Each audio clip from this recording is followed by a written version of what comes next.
Hello and welcome to Project Didi Australia's 2024 Annual General Meeting. In the spirit of reconciliation, I'd like to begin by acknowledging the traditional custodians of country throughout Australia and their connections to land, sea and community. At Project Didi, we pay our respects to elders past and present, and we also extend that respect to all Aboriginal and Torres Strait Islander peoples today. I'm Chloe Spackman, President of Project Didi's board, and today I'm joined by fellow board members, many of whom will be speaking at some point across this meeting. I want to start by wholeheartedly welcoming everyone joining us tonight, which includes our founders, our board, our supporters, our volunteers, and other members of our wonderful global community. We are also delighted that tonight we're joined by wonderful members of our two partner organisations, Asha Nepal and Samanat Nepal. In fact, a little later on in this presentation, you'll have the chance to hear directly from Smriti and Kusum, two wonderful women from our partner, Asha Nepal. We're so thrilled they could join us tonight because there's really nothing better than hearing from our partners directly about their incredible work and impact. For those that are newer to the community at Project Didi, we strive for futures of hope, dignity, and independence for survivors of trafficking and abuse. We achieve this in two key ways: by partnering with locally led organisations in Nepal to support women and girls to reclaim their lives after violence, and by raising awareness and advocating for action to end gender-based violence and modern slavery with our community in Australia. So if we could go to the next slide, I feel very privileged to be the one to share that this 2024 AGM is also a special celebration. It's Project Didi Australia's 10-year anniversary, 10 years of supporting the transformative work of our brilliant key partner organisation, Asha Nepal. So in celebration, I want to reflect on three key things across the last decade of that partnership. One, the importance of our commitment to being led by Asha Nepal's needs and remaining agile in our approach. Two, the professionalisation of Didi as an organisation. And three, our growing work in advocacy in our Australian community.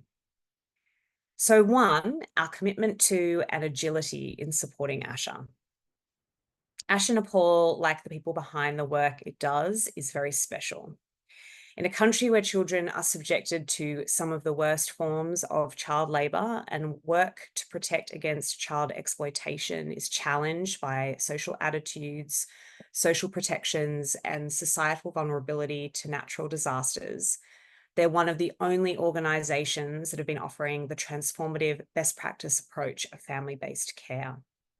Family-based care provides a home for survivors who cannot immediately return to their families. This care closely mirrors a family environment with 5 or 6 children and a house mother in each home. This child-centred care is a holistic, individualised approach based on the needs of each girl. And this support provides women and girls with the funding and resources they need to build meaningful futures. As we reflect on 10 years of supporting Asha Nepal, we can clearly see the benefits of our commitment to agility in that support, trusting in our partners' wisdom and responding to their circumstances and needs as quickly and effectively as we can, and as indicated would be most helpful by them. We did this when we jumped in to financially support Asha when they made the decision to pioneer and transition to the family-based care model way back when. We also experienced the benefit of our agility and approach during COVID when we rallied emergency support. And we saw the benefits of responding to the wisdom of the women of Asha when we expanded into funding education scholarships as an emerging need for the women and girls going from strength to strength with Asha's support. Two, our ongoing professionalisation. At Project Didi, we are 100% volunteer-led, all committed, passionate people who do what they can to support our partners and to raise awareness and drive advocacy in our local Australian communities. But for our sustainability and impact, as a board, we felt we needed to make robust systems and processes as a strong backbone to an organisation which relies entirely on volunteers. We've pursued this in many ways, and this is detailed in our last 2 annual reports. as it will be in our upcoming annual report. However, a few examples I wanted to highlight were the design and implementation of a suite of best practice policies, which are all available on our website. Securing deductible gift recipient status as an organization so we can offer tax deductibility to all of our donors. And lastly, securing the pro bono support of a senior auditor at Nexia. And I'm really excited to mention that we are on the verge of securing pro bono legal support from a top-tier global law firm too. So just a few examples of the efforts we've gone to in professionalisation for Project Didi. And then lastly, the growth of our Australian community and advocacy. A few great examples of this, although there are many, when we hosted a fundraiser and the Australian premiere of the film Sold in 2017, which is a film about a girl trafficked from Nepal into India. We ran a major anti-modern slavery campaign in 2020 called Something for Slavery, which focused on the Indian tea industry and holding major companies to account for paying a working wage. And for the last few years, we've been members of the Be Slavery Free Coalition and supported their campaigns and messaging, in particular their Easter and Halloween chocolate campaign, to promote chocolate brands that do not contribute in any way to modern slavery through their supply chains. And of course, you will hear more tonight from many others about what we've achieved across the 10 years, but also across the last year, most recently, and what we have planned for the future. So before we get into those updates and hearing from Smriti and Kusum, I wanted to make sure to say a huge, hearty thank you to our partners, our donors, our volunteers, and our Nepal trip participants. It is no kind of hyperbole to say we wouldn't exist without your passion, talent, and commitment. And that makes tonight so special to share with this community of caring, generous humans that are part of the extended Project Didi community. And we're delighted to share this time and space with you all and the celebration of the 10-year mark. So thank you. And do we have Alison here? No? Okay, that's all right. If we could go on, I'm going to now cover a little bit about our strategic goals. So our strategic plan, which was running from 2022 to next year, 2025. So just a little bit of an update on where we got to. So the three different parts of our strategy, the three pillars, were communication and education, funding, and organizational development. So funding obviously was about deepening our relationship with Asha and providing long-term committed funding, guided by them, as I've just spoken about. The second was the communication and education, which was the advocacy component of what we do at Project Didi. So we wanted to expand and strengthen our communications using a strengths-based approach. And lastly, organizational development. So as I spoke about, really strengthening the backbone of Didi as an organization to ensure sustainability and to make us have really strong impact when we are 100% volunteer run and led.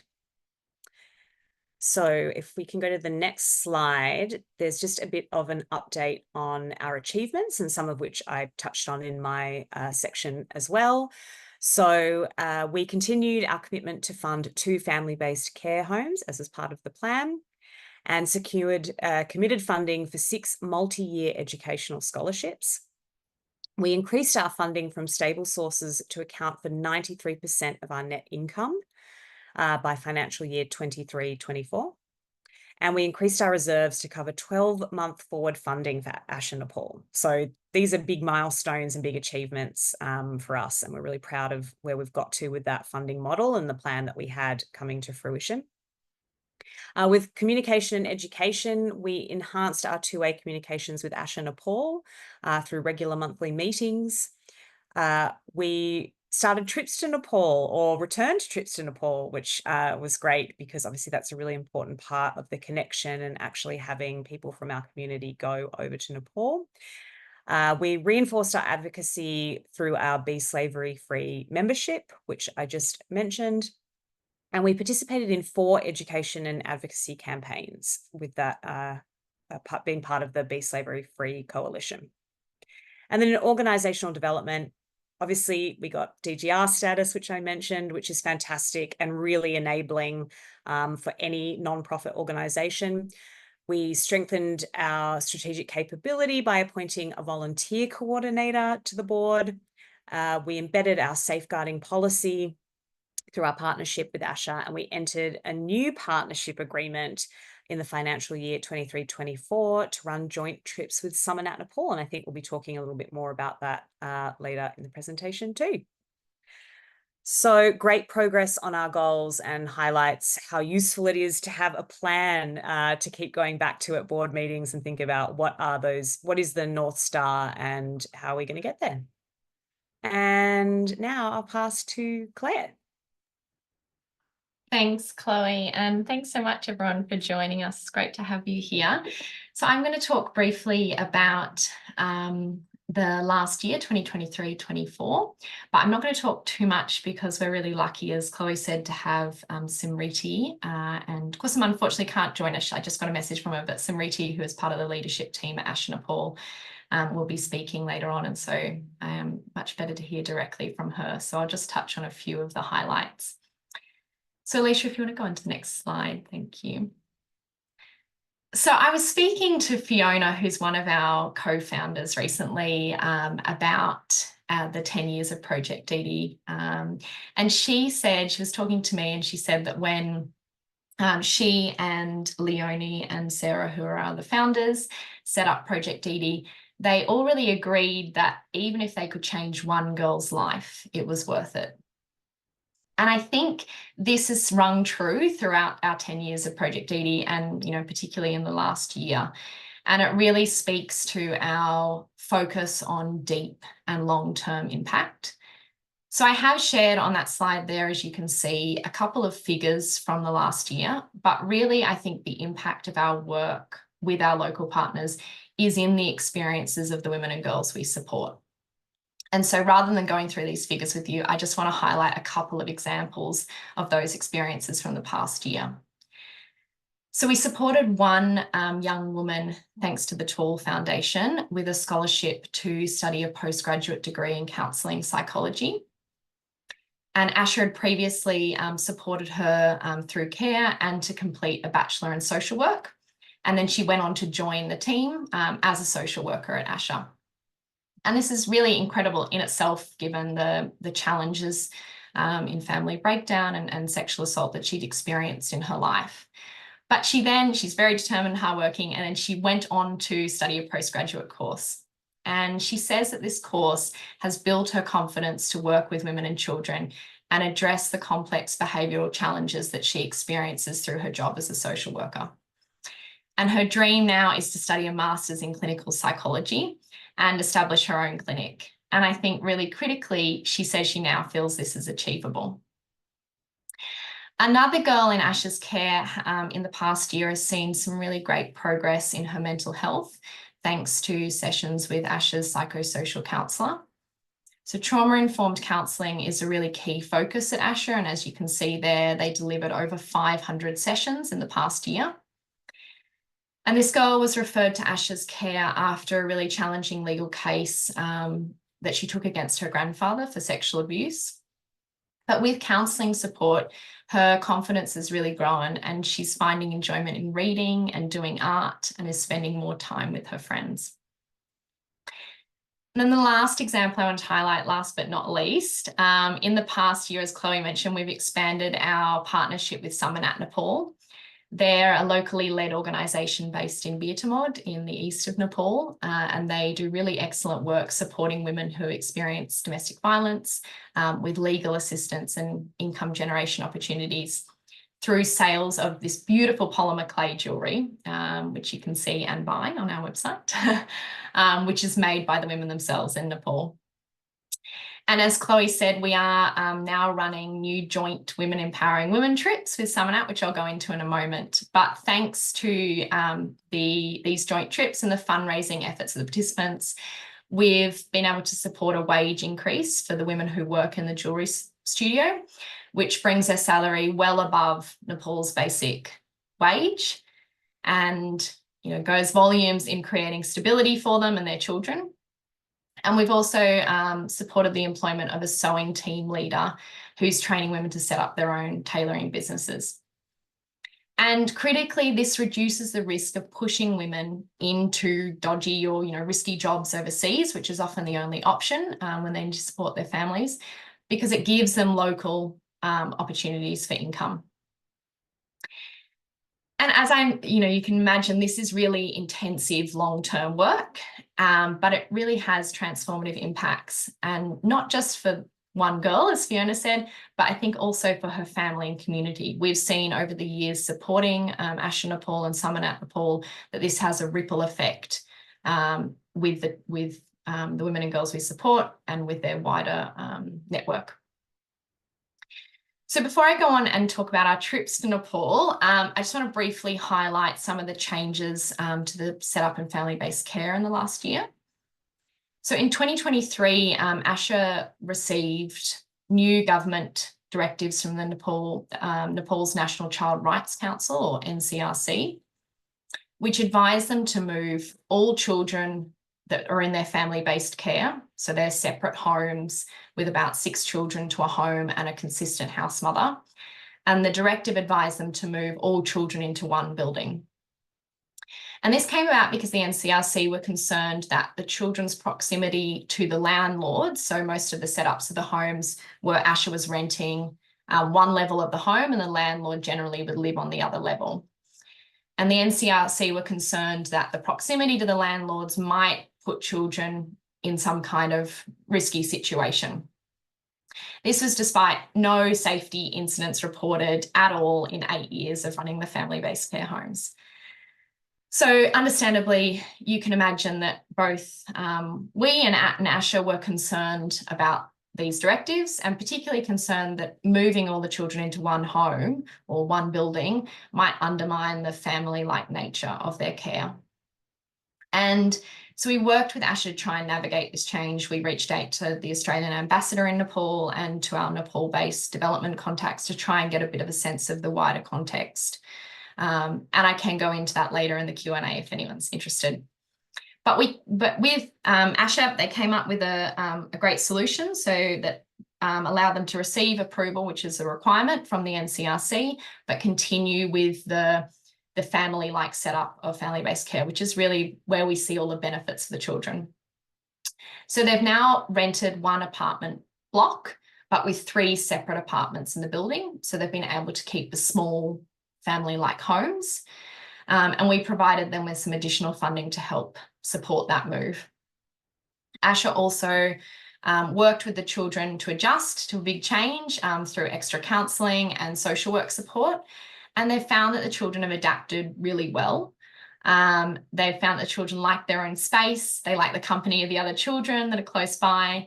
And they've also found that the house mothers have really liked the change, because rather than being in their own home during the day when the children are at school, they now have company. And also for anyone that's a mother on the call, they can support each other with childcare when needed, which is so crucial.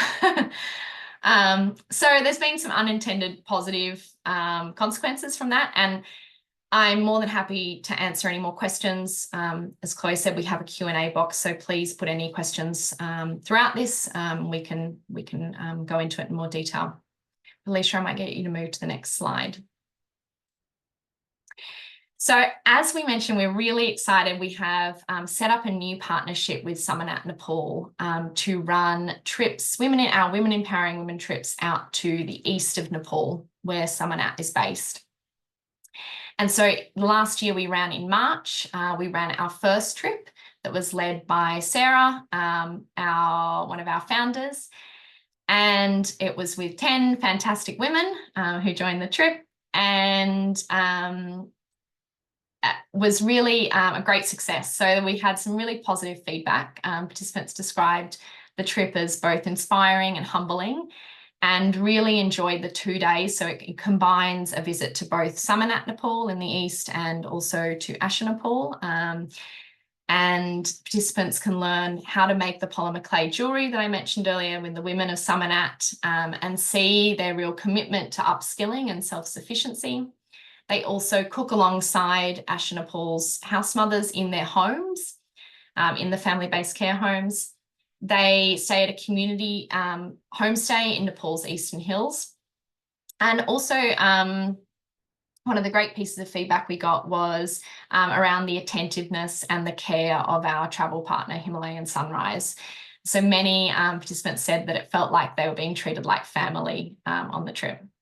So really thrilled that this has been so successful. And we've just had another trip in the past month that's been led by Wendy Moore, who is with Samanat Nepal. And then we've got another 2 planned for next year. So I've included, if you're at all interested, or if you know anyone that is, I've included the link there or a QR code. Please share that. We really appreciate getting the word out about the trips. These are, the trips are really key fundraising for our 2 partners. And so just this trip alone that went in March raised over 13,000 for our local partners. We've also continued our long-standing partnership with Fernwood Fitness Tuggeranong, which is a women's gym based in Canberra. They had a great trip with us in 2019 and have now got 2 planned for next year. One to the Annapurna region and one to the Everest region. And they also visit our local partner, Asha. Alicia, if you could just go to the next slide. This is the last one from me. So I just wanted to share this piece of feedback who's from Anne, who went on our most recent trip in March. So she said that I knew that political upheaval, earthquakes and COVID must have taken their toll on Nepal, but was amazed and inspired by the resilience and creativity of the people we met, especially the women of Asha and Samanat. They were doing the empowering. We felt lucky to be able to witness it.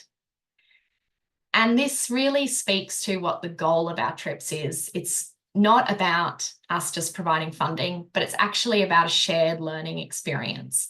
And it's, you know, as the name says, women empowering women. And what we generally find is that the women from Australia often go away saying that they've learnt as much, if not more, as the women from Nepal, and really develop some genuine connections with our partner. So I will leave it there. I think that's a good note to pass over to Smriti. Smriti, if you unmute and turn your video on, we can see if we've got you. Hello, namaste. Namaste, Smriti. Thanks for joining us. We can You're hear you, but we can't see you. Pleasure. You can't see me? No, we can hear you though. Is there anything I have to do?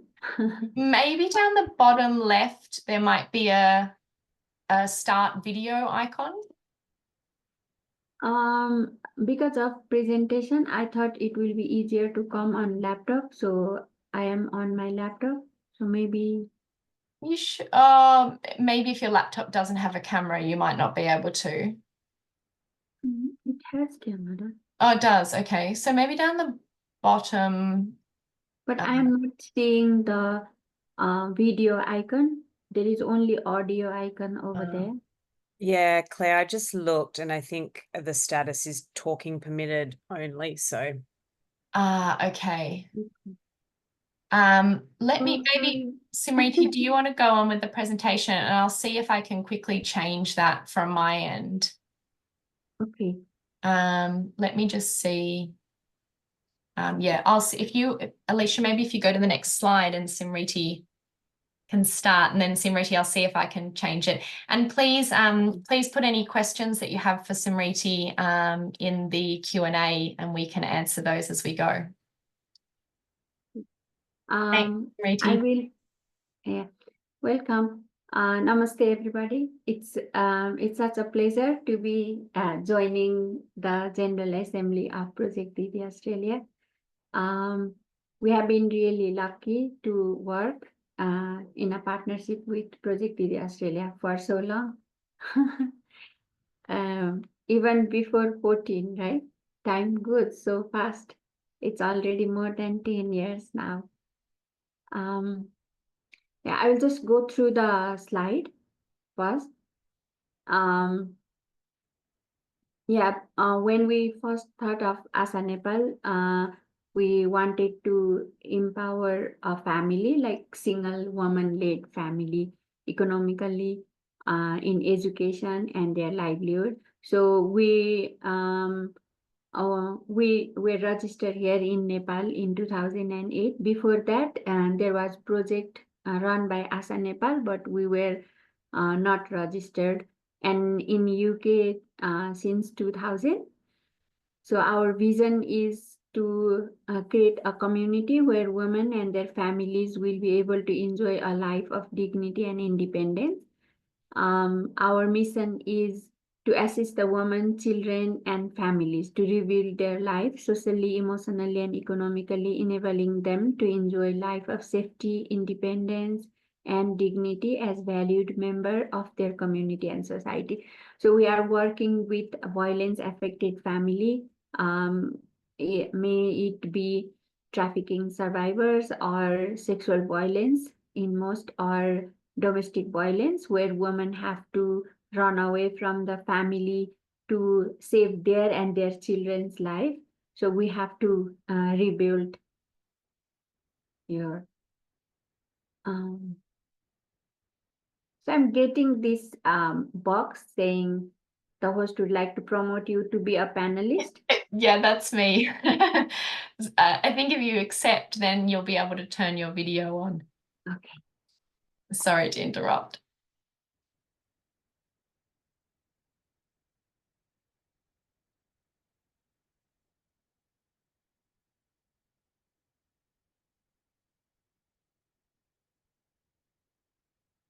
Okay, yeah. Yes, we can see you. Hi, Smriti. Hello. Okay. So the strategy we are based and we are working is to provide support in identified areas to facilitate the reintegration process, provision to support the whole family to remain in the community. So it's like our client would be child, but then through child we work with whole family to strengthen them. And then facilitating childcare facility, education, health and well-being for the children, and vocational training option to find job. I think our the strongest strength is also providing follow-up support for transition into employment, support in transition from shelter care to independent living or into their families. Next. We get referral of children from National Child Right Council, NCRC, and Social Welfare Council, and also that is national. We get referral from our municipality where we are located. And then we also get referral from organization, but recently, like few years, 2-3 years only, if we get from referral from organization, we cannot take it directly. We have to send them through government. So either they go to National Child Right Council or they go to Tocha municipality. That's where we are getting our case. And mostly we work with trafficking survivors, their dependent children or siblings, children affected by sexual violence and abuse, domestic violence, and also at-risk community.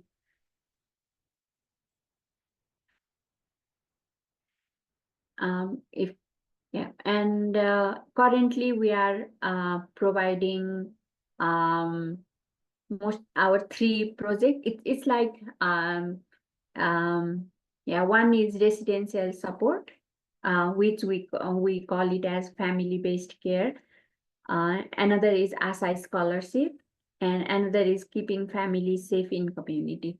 Mostly, it seems like they are all interrelated.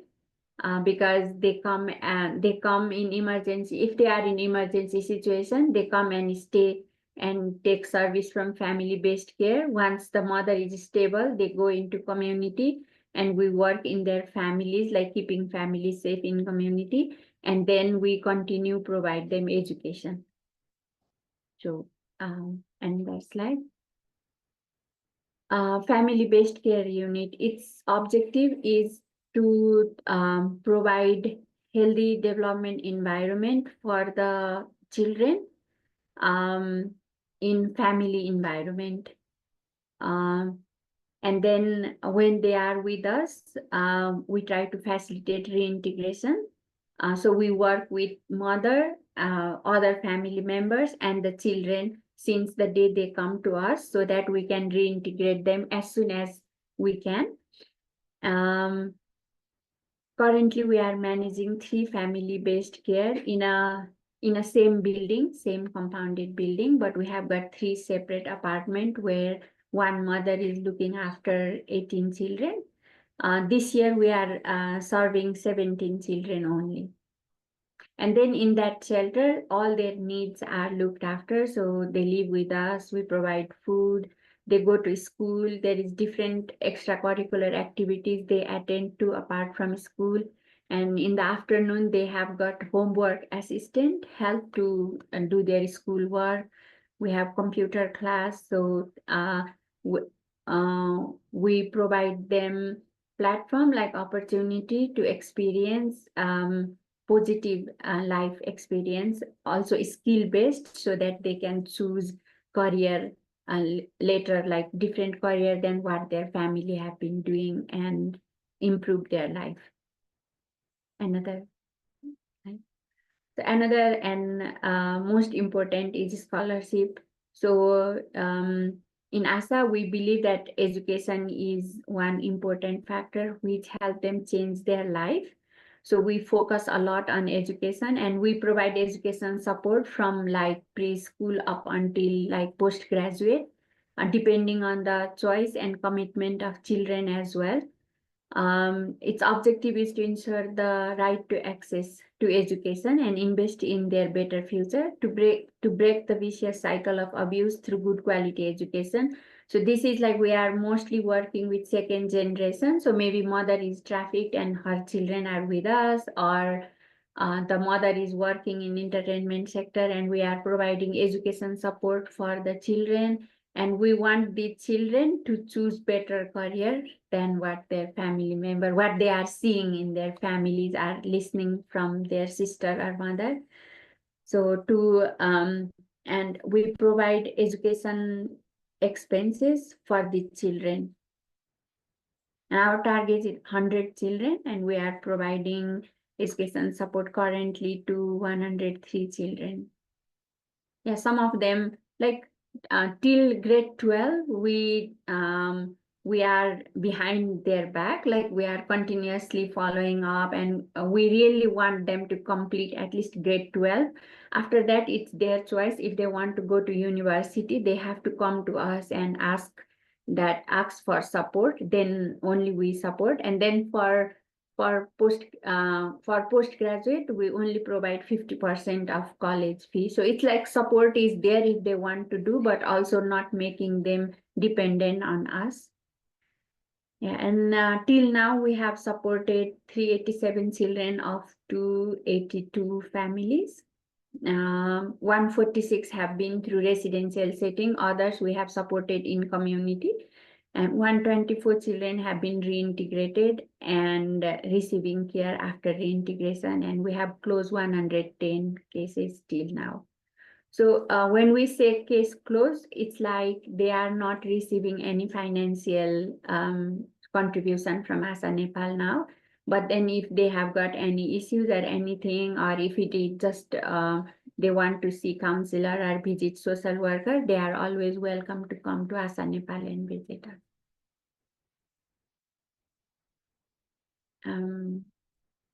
Yeah, challenges, as also Claire said that earlier, that we depend on funding from outside.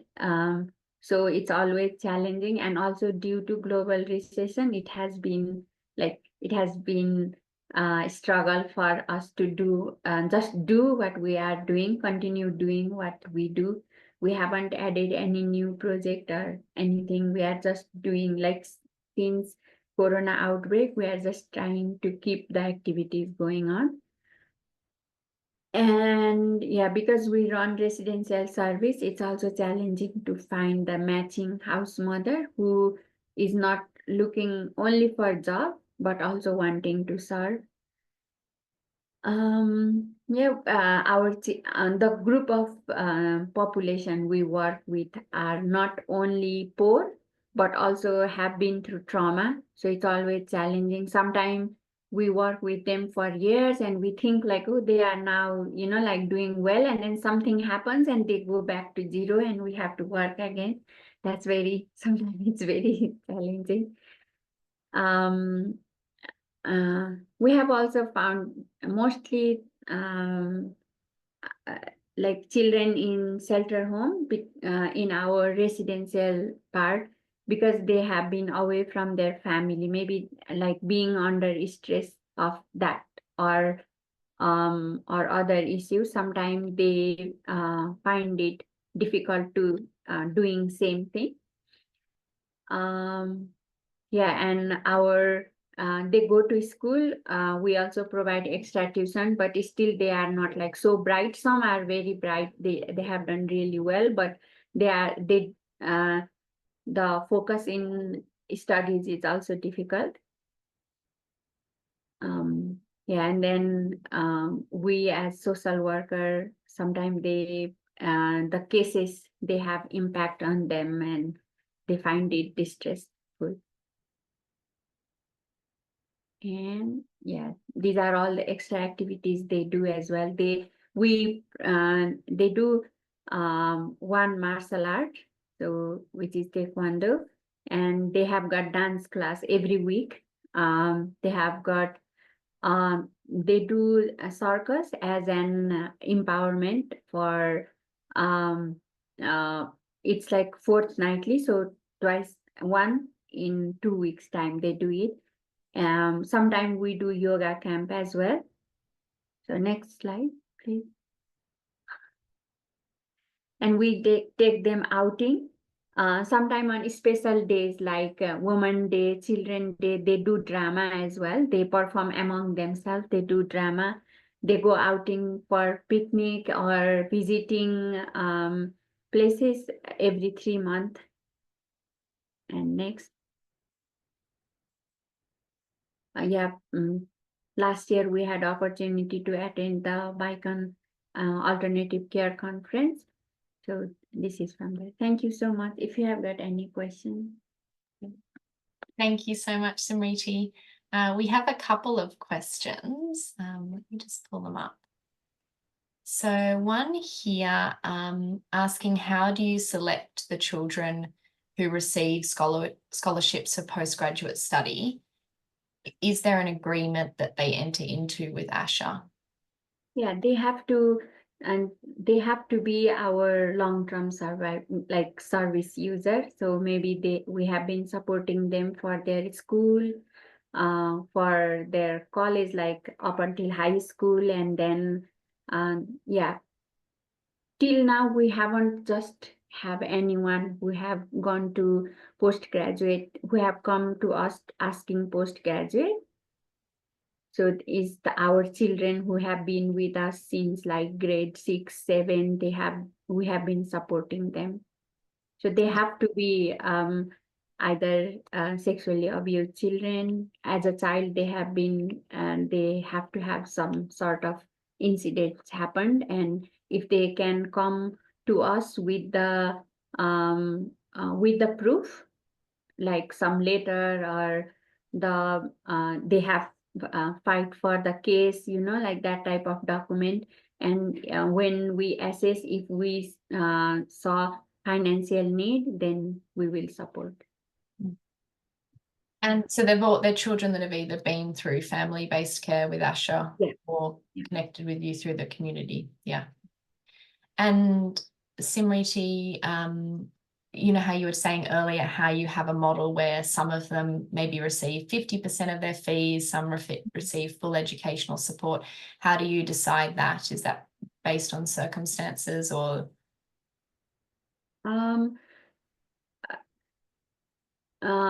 for like 100% fees support up until grade 12, we try to provide that to everybody without discriminating, because we don't want to put any pressure either to the family or to the child to work or anything. But if they are going to university degree, if they are doing bachelor's, then we provide tuition fees only. We don't support stationaries or uniform or anything. We just pay the fees of the university. And then for postgraduate, it is 50%. And it is that it does not depend on the case. Like if they are under grade 12, then it depends on the income of the family, because we have got social worker who visit their home, who know their family. So if we know there are other sibling or mother's earning is enough, then maybe we don't we reduce a little bit how much the family can contribute. But for graduate and postgraduate course, they have to manage themselves. They have to work and look after themselves as well. So yeah, there is no we don't decide there. It's already decided. And it's part of the commitment they make. Yeah, part of taking the degree. Yeah. Yeah.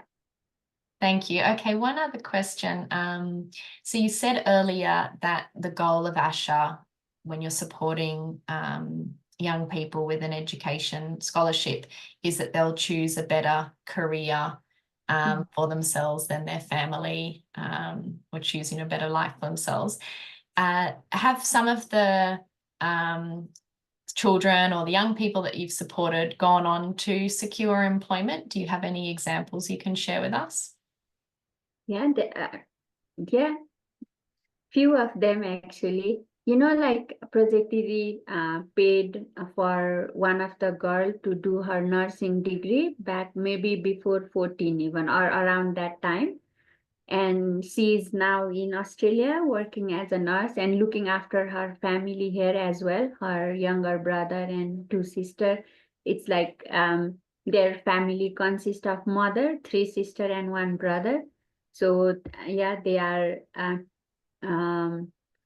that is one. And then the other one, like two, three of them, they are with us, working with us and also continuing their education. And the other one is working as a psychosocial counselor in another organization. Yeah, one is like teacher in one of the school near to where our organization is. She has passed the exam of municipality, and she is preschool teacher in public school. And several are employed at Asha, aren't they? Or you've had over the years several children that have been through your care have then gone on to do study and then come back and work at Asha? Yeah. Yeah. It's currently we have got one social worker, one social documentation assistant and social mobilizer, and also in account we have got 3 girls working for us as well. That must be inspirational for the other children that are in, yeah.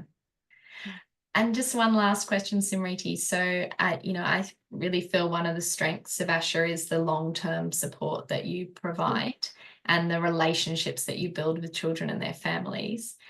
So could you tell us maybe a little bit more about how long you stay in touch with some of the children and what that support looks like?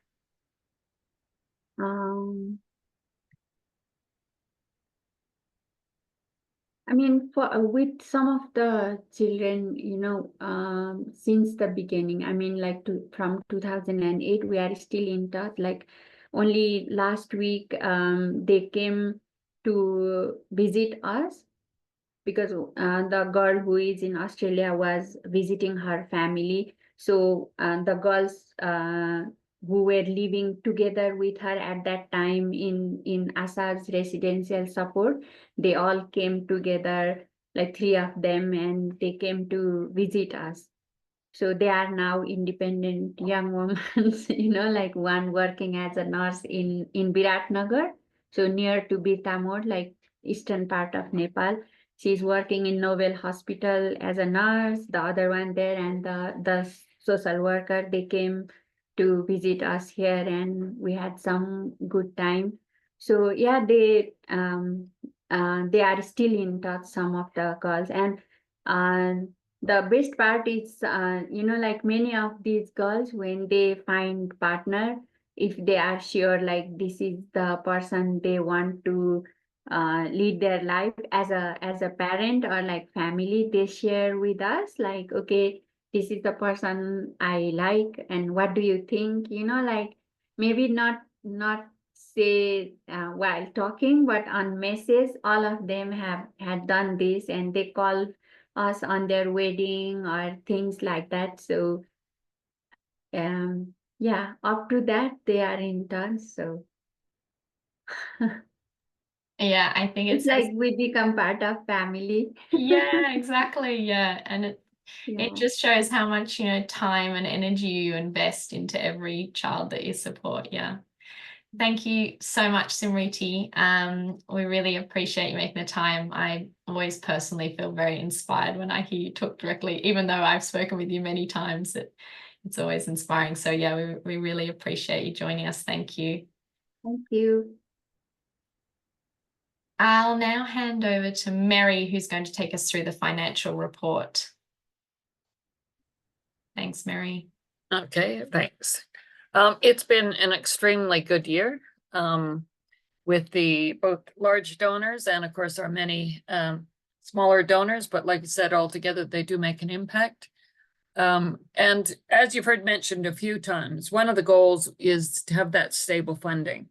So with our funds this year, we've been able to actually set aside a reserve that will do us provide support for the next 12 months. And that lets us then focus during that time frame on looking for some options and opportunities to help Asha with their challenges or other things that they think they could do. So like I said, that reserve as of last year has been set aside, which is great, and makes sure that long-term sustainability is there.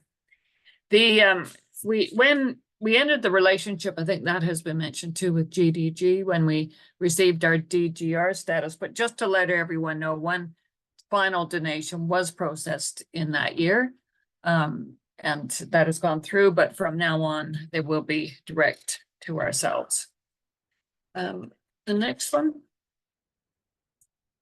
As I mentioned, large donors, about 58% of our donations, but the starting of the Nepal trips again have definitely helped. Now, you will notice Claire mentioned the 12,000. I only have 6,000 in there, but as we do share the proceeds with Salmonat, so that was a benefit for them, and I believe that created some opportunities with them also.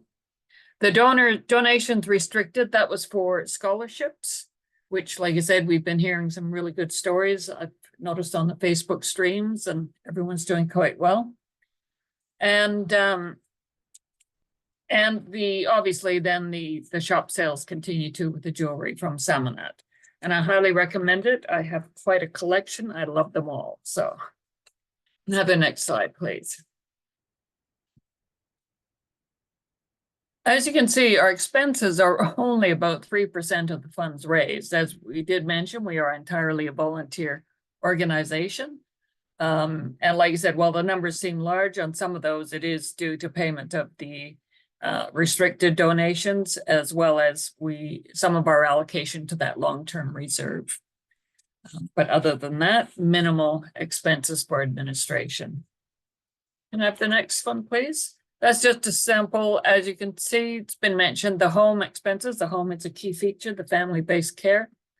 And it just goes to show you a bit between the split between the home expenses and the education and life skills. As was mentioned, there is other opportunities and activities for the children.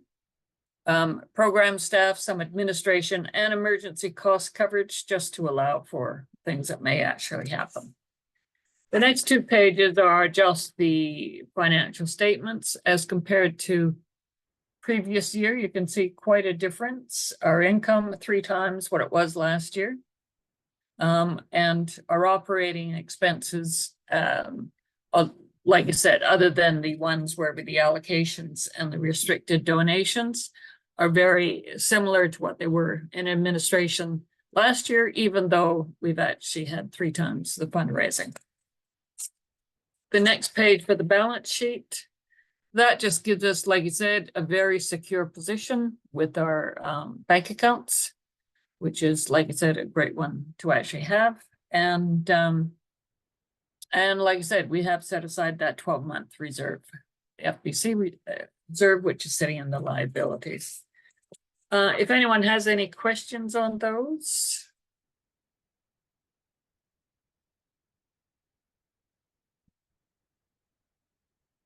I don't think there's any. Claire, can you see any? Sorry, Mary, no, none have come into Okay. the chat. Thank you.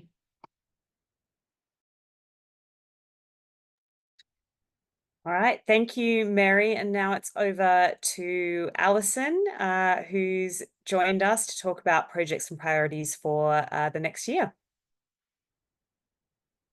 Thanks, Chloe, and apologies to everyone for my late arrival. Unfortunately, I'm based here in Cambodia, and there was a power failure, which happens now and again, but unfortunately happened at a bad time, which meant that all the internet went down. So many apologies for that, but great to join you. And it was really good to catch the end part of presentation from Asha Nepal. It's really good to hear. Okay, so looking forward to next year then. So you've obviously seen, you know, the achievements for the current year and you know, the progress that we've made. So looking forward, we're really continuing with the strategic priorities that we set in our 3-year strategy in 2002. So it's a continuation of those and the same sort of 3 areas of focus. So in terms of organisational development, probably one of our main priorities is to increase our volunteer team. So as you can see, you know, we have got the opportunity to provide more and more support for Asha. We're in a good financial position. So, you know, we're really looking now how we can move forward and, you know, increase our impact basically. But obviously to do that, we need to increase our resources.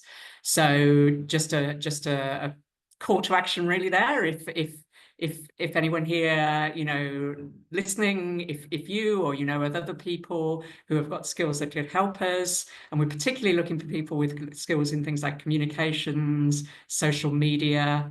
Those sort of skills are very important to us as a remote fundraising strategy, then obviously get in touch with us and we'd really love to hear from you to help us go forward for the next year and beyond. So the other priorities and kind of linked to that is really to increase, it's something we've been working on in a number of years in this strategy to strengthen the strategic orientation of the board. So this is something we're looking in particular as part of our objectives to get more representation of people with experience of the context in Nepal to work with us as advisors or to join the board. So if people are interested in that, or you know who have others who could support us, we'd be really pleased to hear with you. A couple of other areas. So one thing that we'd like to do is get some pro bono legal support. We're very fortunate to have pro bono support for our audit, which means that saves our expenses, which is great. But there's a number of areas where we want to get legal advice in terms of, you know, what is our best practice in terms of how we manage our volunteers. And also looking long-term whether our current structure of being an unincorporated association is best placed for us, or whether it would make sense to incorporate, and if so, how we would go about doing it, what would be the best way. And finally, we've done a lot of work in the past couple of years on policy development. So, you know, that's been a big step up for us in terms of putting in place safeguarding policies, partnership policies, ethical fundraising policy.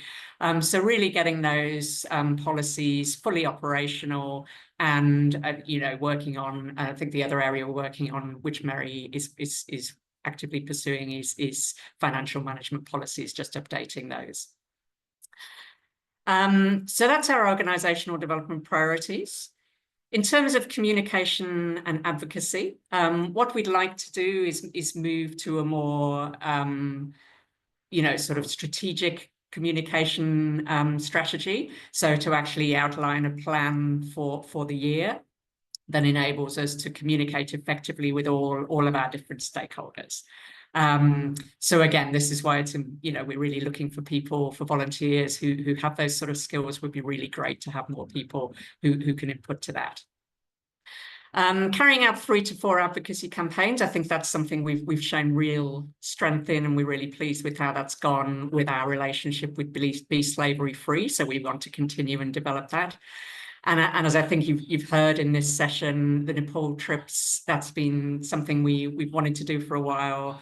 We couldn't because of COVID, and now that's kicked off, and we've got a great momentum there. So we set a target to run 3 trips in the coming year.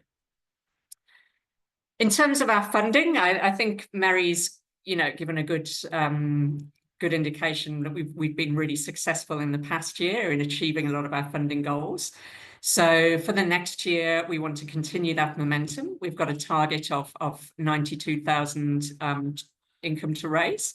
So, but we have got a good plan to do that through our existing sources, in particular our high value donors, and we said also our numerous smaller donors, and also through the Nepal trips. That's really going to boost our income next year. We set targets for our strategy to get at least 80% of our income from stable sources. As Mary said, that's something we've been able to do very successfully, and put in place a reserve that does actually give us a lot of security in terms of you know, the sustainability of our plans. We'll continue to fund 2 family-based care homes with Asha Nepal and the scholarships that we've committed to. But we've also set aside an additional pot that we can use, and we put 5,000 in our plan. We, as Mary said, we may actually have more than that. So we're looking to explore with Asha what different support they can need to increase their capacity and, you know, help them to carry out their strategy. So that's our plans for the coming year, or this year, in a nutshell. Just pause there and say, has anyone got any comments or questions about those?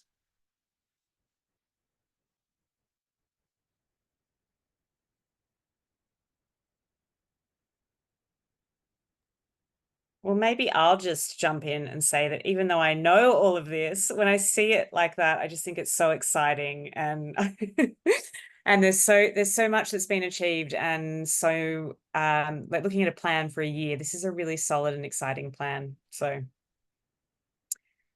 I don't think we've got any questions. So Alison, was there anything else you wanted to add there, or?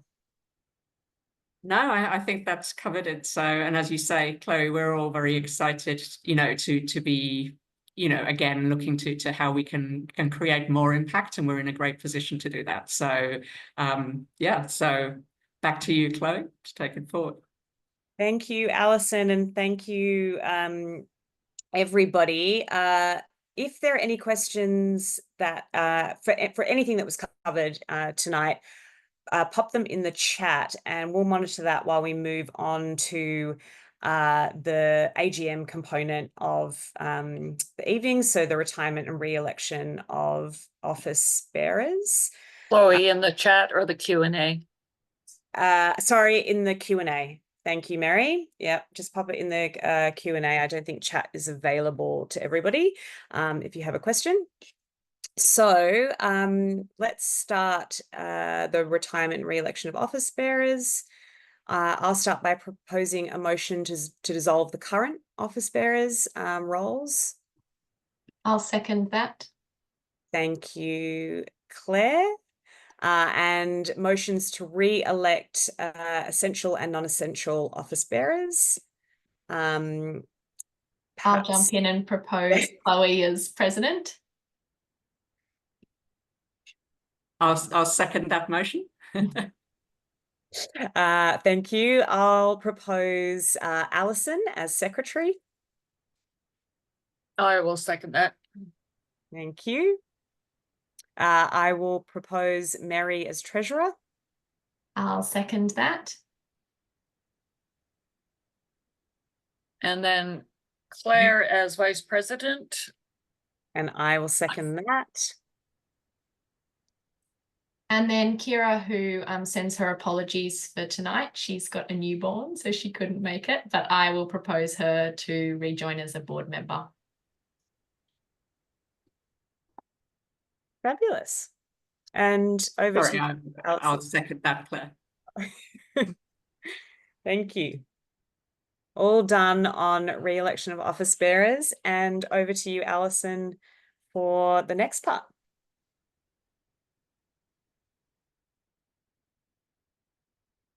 I think you're on mute. On mute. Yeah. Sorry about that. So adoption of the Constitution is something that we have to do each year. So that is part of our Constitution. It's something we have to do. However, we haven't made any changes to the Constitution since the previous AGM.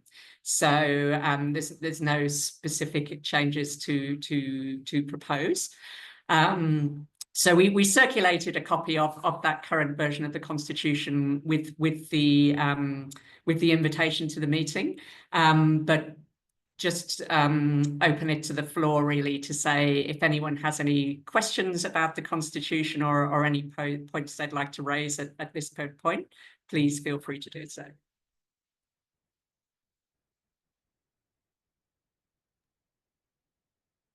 Fabulous. Thank you. Well, I think so just before we move on then, Chloe, so if there's no comments, it looks like there's no comments, and as I say, there has been no changes, so it's really just re-adopting the current Constitution. So I'd just like to formally propose that as a motion that we adopt the Constitution as circulated. I'll second. Thank you, Mary. Okay, back to you then, Chloe. Thank you. All done, all wrapped up. Is there anything else that anyone would like to say or add this evening? I'd like just to going back to the previous section on re-election of office bearers. I'd just like to acknowledge Alicia, who was part of our board for the previous year, but has decided not to stand for re-election. So I just wanted to sort of formally recognise her great contribution over the prior year, and really thank her for that. Yeah, and I second that. Thank you, Alicia, and thank you also for being here tonight and running the slides for us, which is very, very important and helpful. So thank you to all the presenters and everyone who joined us this evening. It's always such a lovely night to remember everything that everybody works on, not just the people that you can see on the screen, but all the many people who attend or have been on a trip or have organized some kind of incredible fundraiser. There's just so many fantastic people involved, and I feel very grateful and very privileged to be part of this community with all of you. A big particular thank you to Kusum. I agree with Claire. It is so inspiring and so wonderful to hear directly from you. And I'm just so pleased that we managed to organize this event with you coming along and our community getting to hear from you. So with that, big thank you, and everyone enjoy your evening or morning or whatever time it is, wherever you have been joining us from. Bye.